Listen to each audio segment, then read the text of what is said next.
Hey guys, it's DC, and welcome to the Soap Sanctuary where all soap lovers are welcome.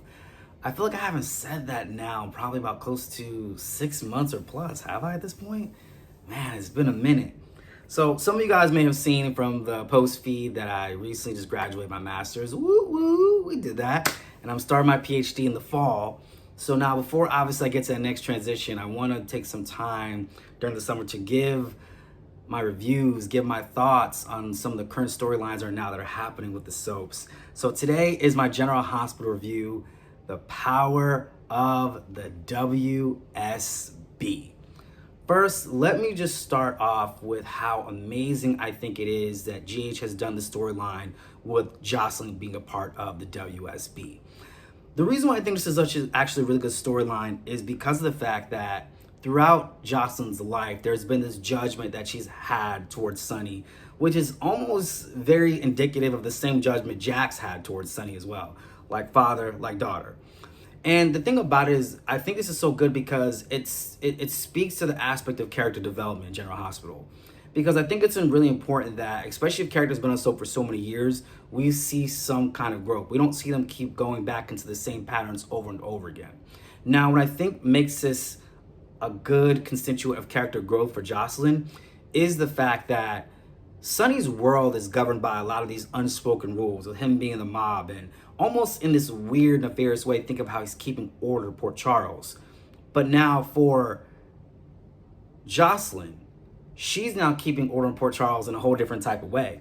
So she's kind of gone in with this almost like this holier than thou complex, like I want to do something that's going to make a difference in the world and now part of the WSB. But I think what she's slowly starting to figure out is that being a part of the WSB has all these unspoken rules, and there's parts that of her moral character come into question the more that she's kind of in this role. We kind of see this with WSB because they're almost like Port Charles' version of the FBI. And when you're kind of in some of those roles, there are going to be some tough decisions that you're going to have to make that may not always necessarily align with the morality take that you would have hoped to have been able to incorporate while in a role like that. Now, looking at it, I think this is brilliant because of all the game players that's called in play. And Jocelyn would have been the last person who'd been suspected to be WSB agent. At first, I thought it would have been good if it had been Trina as a WSB agent, but I was like, not so much, because she doesn't have the same kind of history in Port Charles. And it's ironic because I feel like as much as Carly's been involved with dangerous men, from, Sonny, Jason, now obviously Brennan and Valentine and Franco and Todd Manning and Alcazar, and the list just keeps going on and on and on and on, and on, all these different men that she's been involved with. There's always been this part of Carly that's thinking, I'm going to protect my kids from danger, even though literally this idea of how she's protecting them puts them right smack dab in the danger. When we think about Morgan, who's no longer there, when we think about Michael getting shot, the whole thing with Sonny's penthouse being burned alive, and then now we think about Jocelyn, who's now being part of the WSB. And this was while her and Brennan were dating, that Brennan did all of this. So it's very interesting that this idea of Carly's idea of like, I'm going to protect my kids, actually put them right in line of fire. And the only man that actually kind of, for the most part, kind of steered away from that was Jax. And that was the one man that she married, but she divorced. And I think with her, she became very disenchanted with Jax very quickly. I hate to say this, but I almost feel like if you look at it, so a lot of times in, the mental health field world, right? We look at sometimes how people can be stuck in a first, second, third order change. First order change is where you're stuck in the aspect of just changing the behaviors. Second order change is where you are changing any unspoken rules by you live by. And third order change is looking at how you changing how you see yourself in the situation, or how you see yourself in that particular system, and if you still want to abide by it. Carly is stuck in a first order change because she's just changing behaviors. She's changing men. Jason, Sonny, Jax. Well, I'll take Jax out of this. So Sonny, Jason, Valentine, Brennan, Todd Manning, Franco, like I said before. But she hasn't changed this unspoken rule about being with men who are pretty dangerous. Oh, Johnny Zakara. So it's like we're looking at this aspect. She keeps engaging the same behaviors over and over again, thinking that she's going to have some difference, or that she'll get a different result somehow, and technically she doesn't in a lot of the ways. And so what I think is interesting about it is with Carly is that I'm not gonna say she's part of what Jocelyn's doing, because after a certain point in time, you can't keep blaming Carly for her adult children's decisions, but it definitely plays a role in some ways too. So when I'm looking at it too with this aspect, I think about Sonny, and we look at Sonny and Rick and their relationship. But first I want to touch on this aspect for a second. I don't know if it was just me, but hasn't it felt like as a GH viewer, this like, it's been like, kind of want to say the past 5 or 6 years that the WSB and Sonny's mob world are finally like touching? Because when I first started watching the show in 06, and this was during the time of when I think Alexis found out that Sam was her daughter, and then there was the whole Metro Court hostage, it always felt like the WSB and Sonny's mob life, those two worlds never touched on GH. And it's almost felt like I was watching 2 different shows. Like they never touched. I felt that way.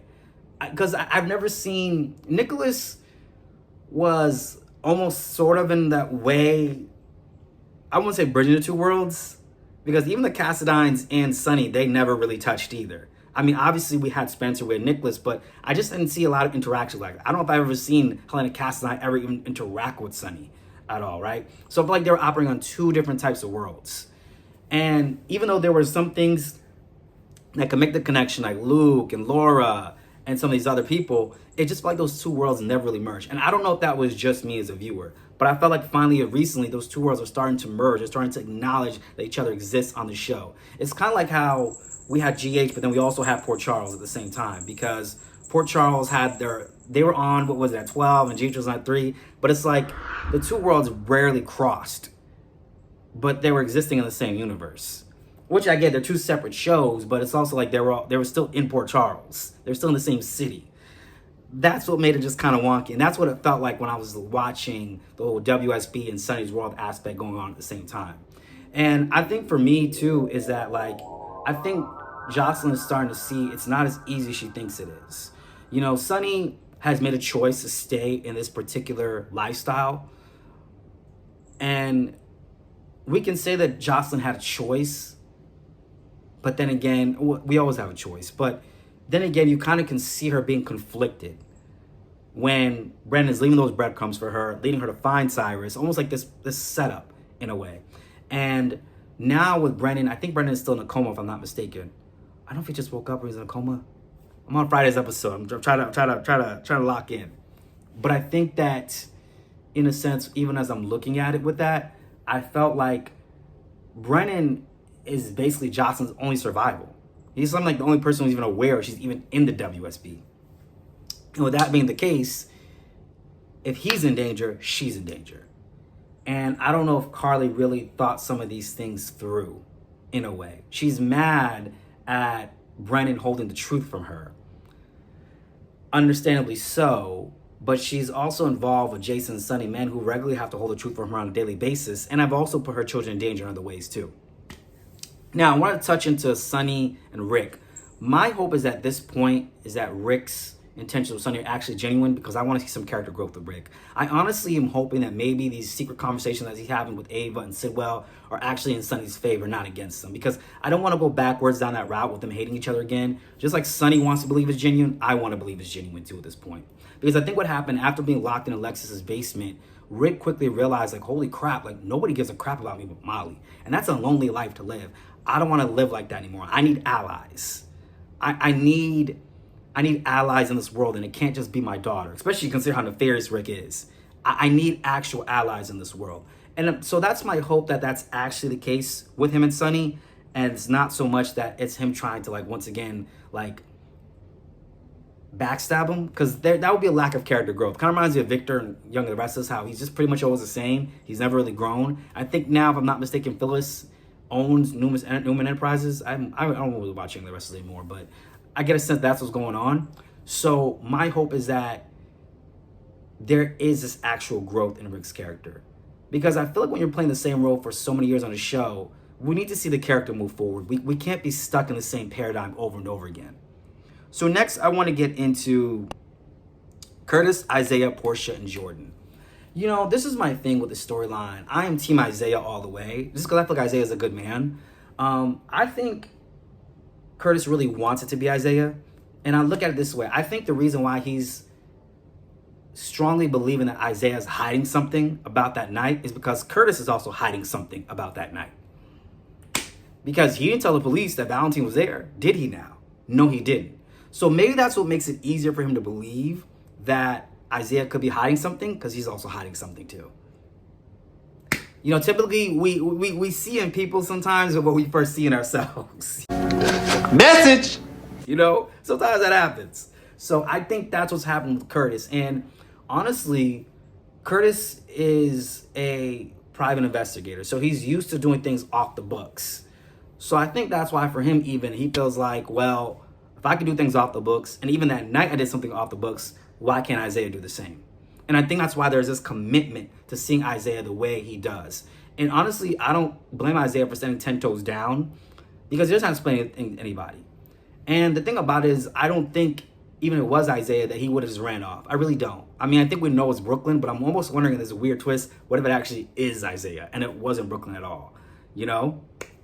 Which brings me to Brooklyn and Chase. With Brooklyn and Chase, they're both holding a secret from each other.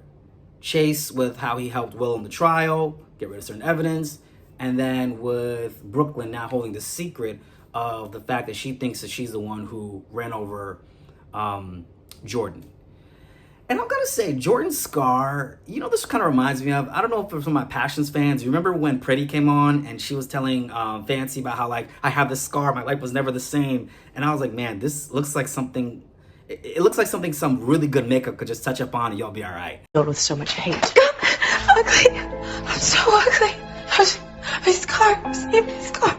My scar. Her face healed years ago, but she kept it secret from the world. That's sick. You think? She used her scar as an excuse. Or as a mask. She used it as an excuse for being a total failure in love, in life, as a human being. You don't know anything! I know everything! We all do now! No! It's just my scar. I just need my scar. Please, I just need my scar back. No, you don't. It's okay. You're beautiful now. Beautiful! Not beautiful. I need my scar, please. It's my friend and it never leaves me. And that's what it's feeling like for Jordan for me. You know what I mean? That's what it feels like in this whole storyline. Like, the facial scarring wasn't significant enough for me to feel like this could, like, tank her whole life. Personally, I would have liked to seen a little bit more, maybe like half of the face, like scarred, like just a little bit more. I think a little bit more. I don't know if they feel like they couldn't make it that grotesque because it's daytime television, but I think a little bit more could have helped with this storyline, make me really believe that Jordan is actually being affected by this in a way. And I think in a sense with Curtis, he's going so hard against Isaiah, which tells me something about him going to go hard against Isaiah may just lead to a miscarriage for Portia. I could see it happening. Just because of his actions at this point and the way it's going. Which, in a way, I'm looking at Trina right now. I wonder if the writers actually know what to do with her. I get this sense that with Trina, if they continue this direction she's on, she'll be off screen about a year or two and, you know, working at some art institution in France. That's just what I see happening, because I don't think the writers really know what to do with her. They are kind of writing her like a teenager when she's in her 20s. Like, Jocelyn's been written as a grown-ass woman. I mean, when you're working with the WSB, that's kind of how you have to be written, right?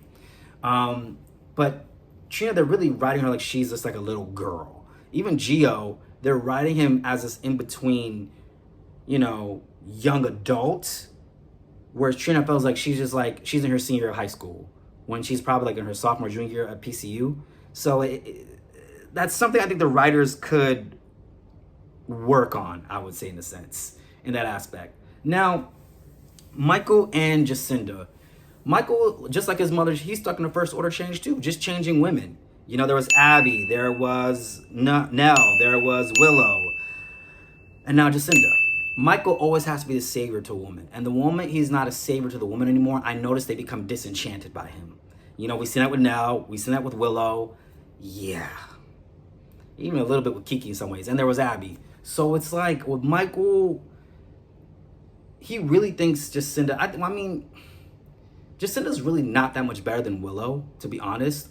If she was willing to do all those things to Drew and get him drugged and do all that, that alone is already telling me something about her character. Now, I do appreciate what they've done with the Willow character, taking her from Weeping Willow to now Congresswoman.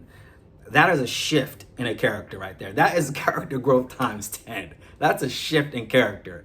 And it's interesting that Willow, you know, Daughters of Silas Clay have done a number on Michael, and I don't think he's learning his lesson. What's next? We're gonna find Jacinda was also Nina's daughter too, or she was somehow, her mother was some far off woman who had a relationship with Silas Clay. I don't know. But I don't think Jacinda is that much more of a better match.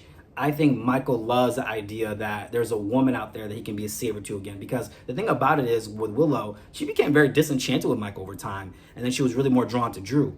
And that happens a lot in relationships too, where, you know, they always say keep the spark alive. It sounds cliche, but you kind of have to. That's how you become very disenchanted. She became very disenchanted with Michael, I think, for a variety of reasons. And Drew came in, he provided some of this novelty, this newness, this spark, until she realized that, whoa, he's actually jacking up my whole world in this process. So for Jacinda, I can't say I'm the ultimate fan of her, but what I will say is that, and then Sasha still has Michael's baby. I forgot, Sasha still has Michael's baby. Sasha's off somewhere. I totally forgot about Sasha. And I know that the actress who plays Sasha is going on days, which, let me touch on that for a second. Also, by the way, please no spoilers in my comments. Because knowing when Jason got carted off to this undisclosed location by the WSB was so good. And me not knowing if Steve Burton was like a contract dispute, what was going to show, is good for me. Because I think that's the thing with soaps, is that there was a time back in the day it was made so good that we did not know what was going to happen. So we always had to suspend belief. But when we know the actor is flanking, they're not getting enough money, and or there's a contract dispute here or something, it takes away from the magic of it. I like the ignorance of that. For me personally, I think ignorance is bliss in this case. I don't need to know all the behind the scenes stuff. I like it like this personally for me, because I can be able to engage more with the show. And I think this WSB storyline has been powerful. You know, even when we look at Nathan, when Nathan first came out, I was like, something's up with him. Like, it just felt too abrupt. And then now to find that he's Cassius. And when he held Jocelyn hostage, I can tell that moment he's like, you know, maybe over time they will really want me. And I felt that in the heart. I know Jocelyn was probably manipulating him to get out of there too, but I felt that in the heart. I really did feel that for him. I was like, man, I hope they want you too. You know, I was like, I hope they want you too, you know? But it felt so abrupt. And that doesn't give Britt the excuse for being a POS, because literally I wanted to see growth in Britt, not this backwardness, because the way Britt is moving, it's like she didn't learn anything before she got killed by the hook. And I would have loved to have seen more of that growth within Britt when she came back, and have more of that compassion for Lulu. Well, speaking of Lulu, you know, Dante was right to be upset because Lulu kept a secret about him regarding their son. But you know what's interesting? She had all this heat for Brooklyn. Dante deserves to know. This is his child. If something regarding his own child, he needs to know the truth. He needs to know that Gio is his son. But you did the same thing. And see, this is the thing with characters when they're on their soapbox, no pun intended, about what they think is right or wrong. But then they come to see, like, you know what? They are now put in a situation where they have to make similar decisions. And what's interesting about with Jocelyn is that she gave Carly up to Jack. That was very interesting to me. I wonder why she did that. I really, really wondered why she did that. That she would be willing to give her up like that. What was she hoping was going to take place? Was she hoping to really challenge Brennan's bluff about whether or not he really wanted the best for her? Because, yes, he loves her mom, but I honestly do think that Brennan has some kind of a fondness to actually still keep Jocelyn safe, even after this is all over with Carly. Or at least that would be the hope. That would be the hope there. So these are things that, in a sense, I have wondered during my time in watching GH. And man, GH has been good. GH and Beyond the Gates have been good. I don't know what's going on B&B and Young and the Restless. And Days, yeah. So yeah, GH and Beyond the Gates has been good. They've been good. And I think what's happening is we're seeing character development. So even just to go a step back, when we notice how during Carly's Jacksonville storyline, where her and Felicia finally had a conversation, because it was so weird that Felicia was your mother's best friend, and you guys have never really seen you guys on screen talk until recently. Beyond the Gates, I will say, does a good job at mixing characters in. We're seeing Ted have this long conversation with Chelsea. We're seeing Kat and Bill cross paths. I think it's a nice cross between characters, which that is reminds me of very classic As the World Turns. As the World Turns, I think back in the 80s had a good way of crossing characters together where like, oh, this person talked, this person had a conversation with this person. I think it's good to see that in a way, because I think sometimes soaps get in this pattern of pigeonholing characters into only having conversations with the same characters over and over and over and over again. And actually, it's a good way to chem test too. How do you guys do upon screen? Can this be a friendship? Can this be a romance? What can we do with the two of these characters together? So I think that's actually a good touch there. It's a good touch. But anyways, guys, that is my General Hospital review, The Power of the WSB. It feels so good to be back. Man, this last semester my master's program was tough. I got my master's in clinical mental health counseling, and I'm going for my PhD now in marriage family therapy, as you guys know. So it is my dream to, I can't say my dream because I'm kind of living it in a way, is to become focused as a couples therapist and specialize as a sex therapist too. So I'm really excited for the work that I'm doing. I'm really excited for the people that I get to work with. It's been amazing, man. But my first love is always soaps, so we're gonna have to come back to the soaps. That's how it always is. We gotta come back to the soaps, y'all. I gotta come back to the soaps. But man, what a journey that master's program has been. That was a 3-year program, y'all. I'm about to go to a 4-year program now. So my hope is now, it sounds kind of weird, but I'm hoping to actually take it slow with the PhD program, right? You think it would be a reverse, right? But no, I'm looking to take it slow. But I'm super excited about that. Super excited to share with my Soap Sanctuary fam. And I'm excited to be back. And I'm hoping at some point in time I can do a review on Beyond the Gates. But I gotta admit, GH has been going good, honestly. I have no qualms about what's been happening. So give me some of your thoughts about what you think about this WSB storyline with Jocelyn. I think it's pretty good. I gotta give it. I think it's pretty. I think I know Albert feels the same way. I think he still may feel the same way at least, but I think it's honestly really good. It was a unique touch to GH to kind of take them out of where they're at. In terms of Ethan right now, I don't have any thoughts on him just yet. Him coming back to Port Charles. Yeah,